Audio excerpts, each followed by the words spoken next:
The clock blinked to AM when a sharp, unexpected rustle broke the silence inside the Peterson home. Outside, the neighborhood was still, the streets empty under the dull orange glow of the street lamps. Inside the house, everything appeared peaceful, at least on the surface. The soft hum of the baby monitor sat on the nightstand, casting a faint green light.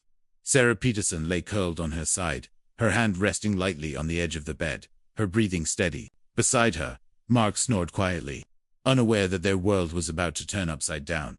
Their daughter, baby Emma, barely 8 months old, slept soundly in her crib down the hall, wrapped tightly in her favorite yellow blanket. The air was still, the only sound the gentle wind tapping against the window panes. And somewhere at the edge of the hallway, a large German shepherd named Max lay awake, ears twitching, nose lifting subtly. Something had changed. Max was no ordinary pet. He'd been with Sarah and Mark for 5 years, even before Emma was born. Loyal, patient, and incredibly smart, Max was the kind of dog that didn't bark at shadows. He was calm, alert, and deeply bonded with the family, especially Emma. Ever since she'd come home from the hospital, Max had taken it upon himself to watch over her. He never strayed far from her crib during the day and slept near her door at night. But tonight, something was wrong. Max stood up slowly, his ears pointing forward, nostrils flaring as he sniffed the air. There was a strange scent, faint, but different. It wasn't the usual nighttime smells of baby powder or the lingering aroma of dinner. This was sharper. His muscles tensed as he took a few cautious steps down the hall. The baby monitor crackled slightly, the soft white noise shifting as if it, too, could sense something. Emma stirred in her sleep, a tiny sigh escaping her lips. Max reached the nursery door and scratched at it lightly. A soft whine left his throat. No response. He scratched again, more urgently this time. Still no movement from the bedroom. His tail stiffened. Max nosed the door open just enough to squeeze through. The room was dim, lit only by the soft nightlight, shaped like a cloud on the dresser. Emma was in her crib, her little hand curled round the edge of her blanket. Max sniffed the air again, his chest rising and falling quickly. Something pushed him forward, an instinct, a gut feeling that whatever was coming, it wasn't safe. He let out a quiet whine and stood up on his hind legs, peering into the crib. Emma stirred again, but didn't wake. Max's eyes didn't leave her. He hesitated for a moment, his whole body tense, then gently reached in and tugged at the edge of the blanket with his teeth. His jaws didn't close around the baby. He was careful, controlled. The blanket shifted, slightly, and Emma's small body turned as he began to pull, slow and deliberate, toward the door. In the bedroom, Sarah stirred, frowning in her sleep. "Mark," she whispered groggily. "Did you hear something?" Mark shifted but didn't wake. Sarah sat up, blinking at the monitor. The static had changed, a low whining. She leaned closer, fumbled for the volume. A faint rustle came through, then silence. Then another rustle. A sudden cold feeling swept through her chest. She shook Mark harder this time. "Mark, wake up. I think Max is in Emma's room." That got his attention. Mark sat up quickly, disoriented. "What? Why would he? He never goes in there like that." Sarah was already out of bed, her bare feet hitting the hardwood floor. Mark followed her as she hurried into the hallway. The door to Emma's room was half open. "Max," Sarah called softly. "Don't answer." Only another quiet sound, the dragging of fabric on the floor. Mark moved faster, stepping into the room just as his eyes adjusted to the dim light. The crib was empty. "Emma," he gasped. "Where is she?" Sarah's voice cracked with fear, and then they saw him. Max, halfway into the hallway, carefully pulling the bundled baby across the floor with her blanket. His eyes were wide, focused, wild with urgency, but he wasn't rough. Every movement was deliberate, cautious. Mark lunged forward. "Max, let go, what are you doing?" But Max didn't stop. He barked once sharp and loud, then turned and bolted toward the living room, still dragging the blanket. Sarah followed, barefoot, her heart hammering in her chest. "He's taking her outside," she cried. Mark caught up, his mind racing. What was happening? Why would Max? Then he smelled it. Smoke. It was faint, but unmistakable, acrid and sour. He turned his head toward the kitchen. And that's when he saw it, the soft flicker of light, not from any lamp or appliance, but from the bottom corner of the kitchen wall. "Sarah," he shouted. "It's a fire." Max had reached the front door, nudging it with his nose. It wasn't fully closed. It creaked open slightly as he pushed through. Sarah rushed ahead and pulled it wide, and Max darted out onto the front lawn, finally setting the baby down on the cool grass. His body trembling, Mark scooped up Emma and cradled her tightly against his chest. Her eyes fluttered open, confused, a soft sound escaping her lips. She was safe. Sarah fell to her knees beside them, wrapping her arms around both. Her breaths came fast and shallow. Behind them, the orange glow inside the kitchen was now more pronounced. Through the window, they could see flames starting to lick the curtains. Max stood a few feet away, chest heaving, tail low, but his eyes stayed on the house. Sirens began to wail in the distance, faint but approaching fast. A neighbor across the street had come out onto their porch, pointing toward the smoke now rising in dark curls above the Peterson house. Sarah looked at Max through tear-filled eyes. He knew, she whispered. Mark nodded slowly, disbelief still clouding his face. He knew before any of us did. The fire trucks hadn't even arrived yet. The alarms hadn't gone off. There was no warning, except Max. They sat there on the lawn, huddled together under the cold night sky, the chill barely noticeable beneath the weight of what had almost happened. Sarah looked back at the house. The fire was moving fast, but outside, her baby was safe. Because of Max, people began to gather. Lights turned on up and down the street. Neighbors in robes and pajamas came out, drawn by the flashing lights, the smoke, and the sound of fire engines rounding the corner. One woman ran up, a blanket in hand. She knelt beside Sarah and draped it over Emma's tiny shoulders. "Is she okay?" Sarah nodded, still stunned. "She's okay. Thanks to him." She looked over at Max, who now sat with his head low, his fur damp with morning dew, still watching the house as if expecting more danger to come. The firemen arrived just in time to douse the worst of the blaze. The kitchen was destroyed, but the rest of the house remained intact. Smoke clung to everything. Later, as a firefighter came over to check on the family, he knelt beside Max and scratched gently behind the dog's ears. "He got her out." Mark nodded, voice low. "Yeah, before we even knew." The firefighter gave Max a long look, then smiled. "Smart dog, you're lucky."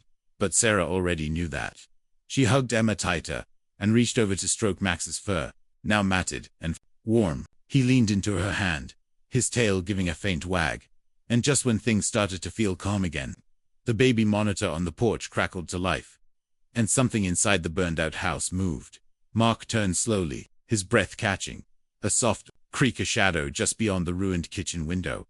Max stood up instantly, ears erect, eyes fixed again on the house. Sarah's mouth went dry. "Mark, someone's in there."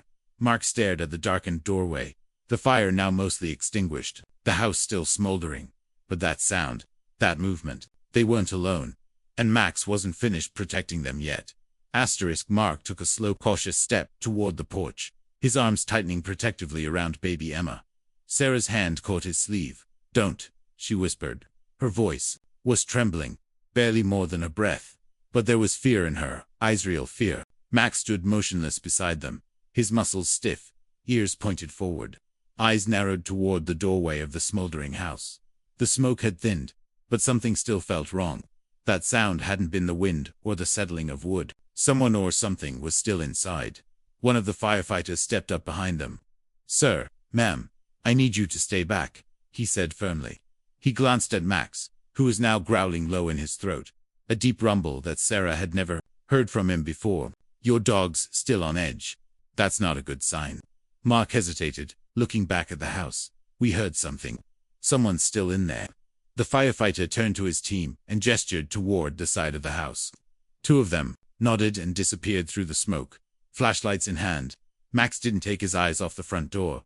Sarah crouched down on the lawn, holding Emma close. The baby was still drowsy, but her wide eyes darted between her parents' faces and the smoke behind them. Sarah could feel her heart thudding in her chest. The night had already twisted into something they couldn't explain, but now it felt like a line had been crossed from fear into something darker. Minutes passed.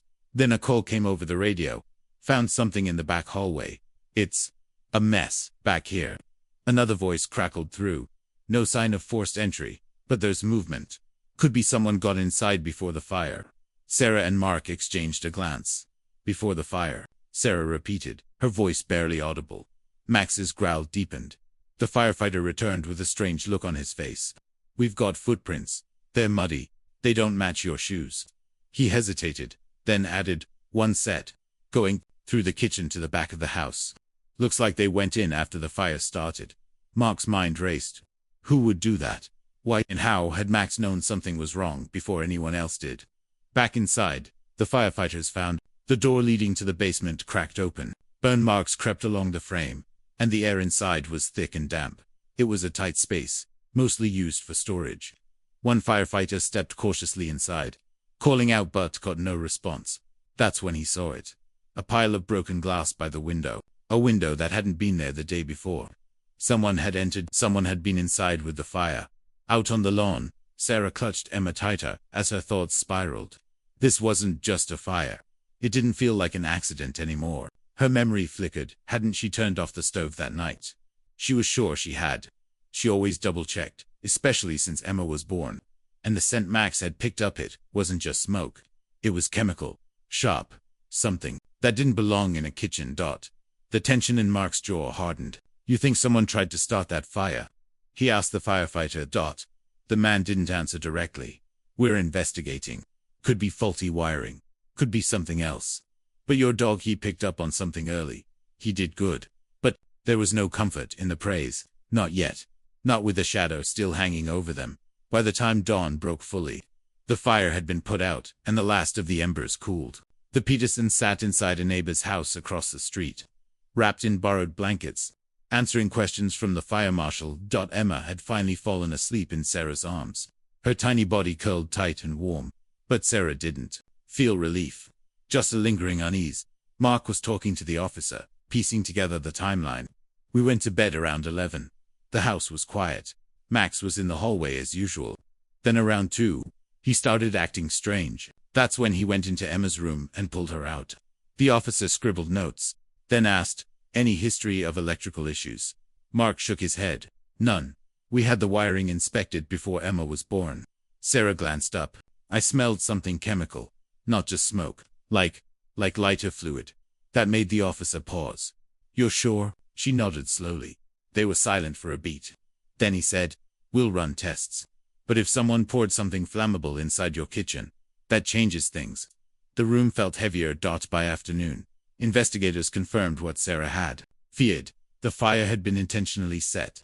Accelerants had been used, and the source point traced to the kitchen doorway. Someone had poured it near the gas line. It wasn't just a coincidence. And someone had entered the house not long before the fire began. Mark sat in stunned silence, his hands gripping the edge of the chair. Who would want to hurt us? We don't have enemies. We don't even lock the back gate. Sarah rubbed her arms, her skin cold despite the blanket. Do you think it's someone we know? Neither of them could say it aloud, but the possibility gnawed at them. Later that evening, a neighbor knocked on the door. Mrs. Whitman, older, kind, lived down the street. She looked shaken. I saw someone in your backyard last night, she said hesitantly. Didn't think anything of it at the time. Thought it was Mark. Maybe. Tall man. Hooded. Just standing near your garage. Around 1:45. Then he disappeared into the shadows. Sarah's heart skipped a beat. You're sure it wasn't one of us? Mrs. Whitman nodded. Positive. I was up late reading. Saw him from my upstairs window. He wasn't moving like someone who belonged there. Mark stood up. Did you call anyone? I didn't. I'm sorry. It just didn't seem urgent. He was gone so quickly. It was another piece. Another weight.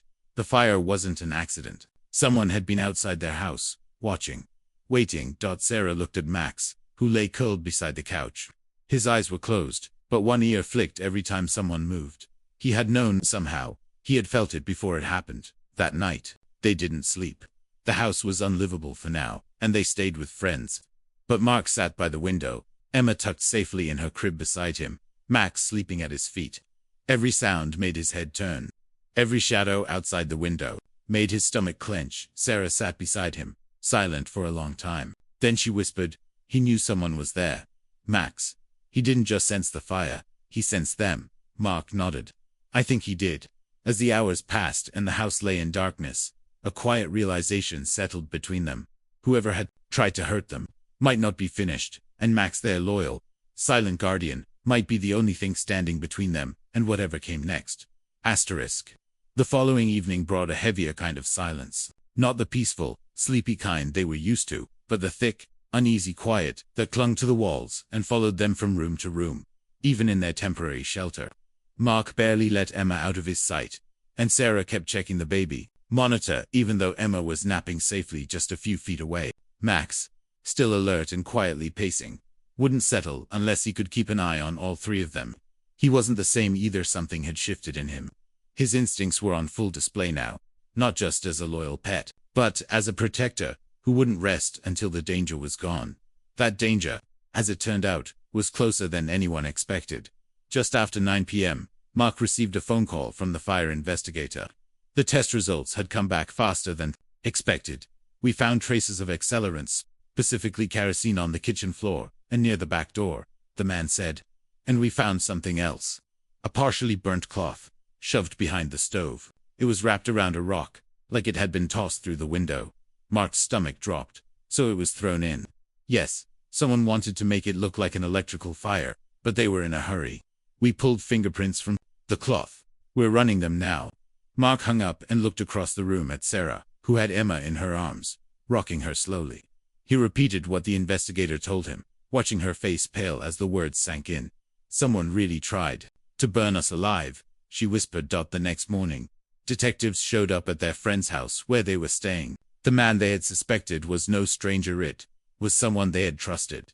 His name was Kevin Myers, a handyman who had worked on their fence a few months back. He was friendly, quiet, and always seemed to have a smile when he waved from down the street. They'd paid him fairly, even gave him leftover meals a few times. But what they didn't know was that Kevin had quietly slipped into a rough spot. He'd lost his job, had been sleeping in his van, and resented every family that reminded him of what he'd lost. The investigators said they found his prints, not only on the cloth but also on the back doorknob of the Peterson home. Sarah remembered leaving Emma's window slightly cracked earlier that evening for fresh air. That was all he needed. Kevin had intended to frighten them, maybe just destroy the kitchen and leave, but once inside, he had panicked and fled, not realizing how quickly the fire would spread. Sarah felt sick. She couldn't understand how someone who had once stood in their yard, drinking iced tea and joking with Mark, could turn around and try to harm them. But in that moment, she also realized something else. If Max hadn't acted when he did, if he hadn't followed his instincts and trusted that something wasn't right, they might not have made it out. Emma might not have survived. 2 days later, Kevin was arrested outside of a gas station on the edge of town. His van was packed, and he had more supplies with him. Police said he might have been planning to disappear.